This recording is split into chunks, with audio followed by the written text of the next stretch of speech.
David. Yeah. Psalms celebrates the horoscope of David. You ever wonder where the Jewish star came from? 16:6? Yep, 16:6. And David says, he's talking about, how good he's got it. And he says, the lines have fallen to me in pleasant places. Yes, I have a good inheritance.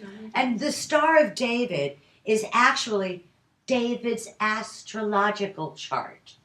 And he was born under a very, very rare configuration where all of the planets you could see with the naked eye were all sextile to one another. All 7 planets. And before computers, we really couldn't run this stuff down so well. And there's some dispute over when BCE started. So when I did the research on November the 7th, you see that the sun is in Scorpio, the moon is in Cancer, Mercury is in Scorpio, Venus is in Virgo, Mars is in Capricorn, Jupiter is in Pisces, and Saturn is in Taurus. That produces a trine between Saturn, Venus, and Mars, and then a second trine between the moon, Jupiter, and Mercury. You don't even have to throw Neptune and Pluto in there because they were not invented at the time. What year was that, Jenna? It's 1062 BCE.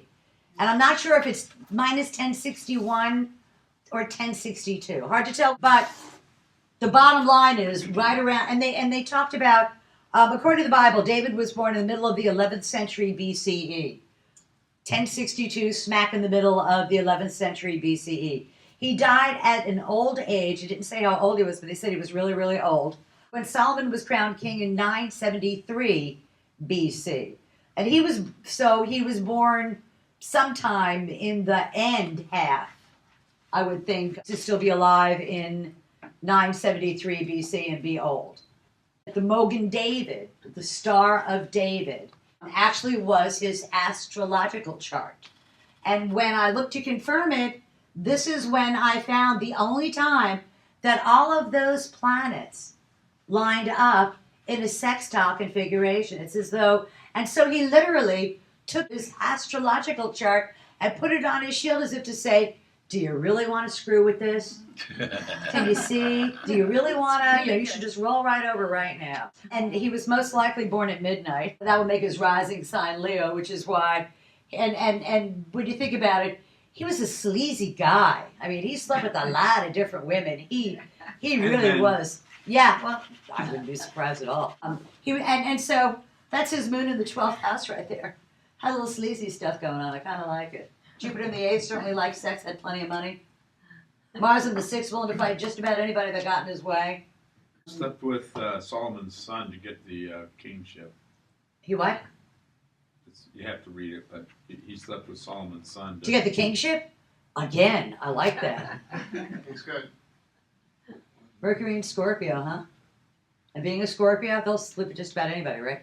Yeah. Get what they want. Yes, well, who wouldn't? Virgos would do that too. He was a shepherd. His rising sign is Leo. After all, he was a shepherd. Started out kind of a lowly life, ended up king of the country.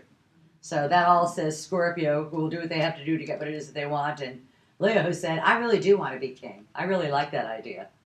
It is interesting to see that an astrological chart became such an important symbol to the Jewish culture, to the Jewish faith, to the Jewish religion. It's on their flag. It's on their, it's on their wine. It's right, Mocha David. You can see the light with that. But I was really curious to see it. And then when you go ahead, you throw Pluto and Neptune, the more modern planets in there, and you see Pluto straight up at the top of the chart, along with Saturn. He ruled for a long time. So the Sun and Mercury in Scorpio were trine the moon, and Jupiter in Cancer and Pisces, and then Venus in Virgo, Mars in Capricorn, and Saturn in Taurus kind of complete the King David thing. So